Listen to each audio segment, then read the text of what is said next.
നമ്മൾ വിതച്ച വിത്ത് അടുത്ത ദിവസം തന്നെ മരമാകുമെന്ന് നമ്മൾ പ്രതീക്ഷിക്കാറില്ല. അതിന് സമയമെടുക്കും എന്ന് നമുക്കറിയാം.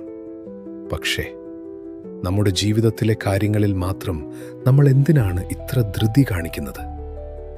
വിജയം എന്നത് ഒറ്റ രാത്രി കൊണ്ട് സംഭവിക്കുന്ന അത്ഭുതമല്ല, മറിച്ച് വീഴുമ്പോഴെല്ലാം എഴുന്നേറ്റ് മുന്നോട്ടു പോകാനുള്ള നമ്മുടെ മനസ്സിൻ്റെ കരുത്താണ്. തടസ്സങ്ങളുണ്ടാകാം, പ്രതീക്ഷിച്ച ഫലം വൈകിയേക്കാം. പക്ഷേ നമ്മൾ കാണിക്കുന്ന ക്ഷമയാണ് നമ്മളെ മറ്റുള്ളവരിൽ നിന്ന് വ്യത്യസ്തരാക്കുന്നത്. ശില്പി കല്ലിൽ ആഞ്ഞടിക്കുമ്പോൾ ആദ്യത്തെ 100 തവണയും മാറ്റമൊന്നും കാണില്ലായിരിക്കാം.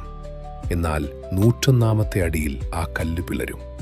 അവിടെ ആ അവസാനത്തെ അടിയല്ല വിജയിച്ചത്, അതിനു മുൻപ് നമ്മൾ കാണിച്ച ആ 100 തവണത്തെ സ്ഥിരോത്സാഹമാണ്. അതുകൊണ്ട് ലക്ഷ്യങ്ങൾ വൈകുന്നു എന്ന് കരുതി തളരരുത്. കഠിനാധ്വാനം തുടരുക, ക്ഷമയോടെ കാത്തിരിക്കുക.